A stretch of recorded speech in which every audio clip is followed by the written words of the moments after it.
მიუსაფართა პირველი თავშესაფარი მოსკოვის გამზირზე მოეწყო. დადგმულია 4 საცხოვრებელი კარავი, სადაც 80 მიუსაფრის განთავსებაა შესაძლებელი.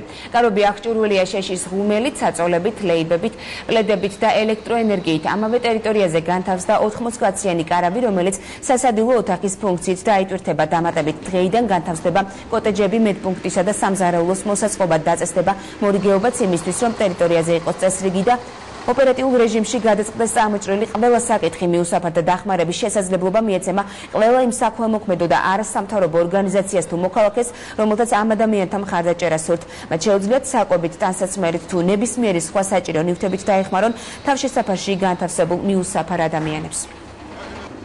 თავდაცვის სამინისტრომ განათავსა სპეციალური კარვები, სადაც მოხდება იმ ადამიანების განთავსება, რომლებიც შემოვა.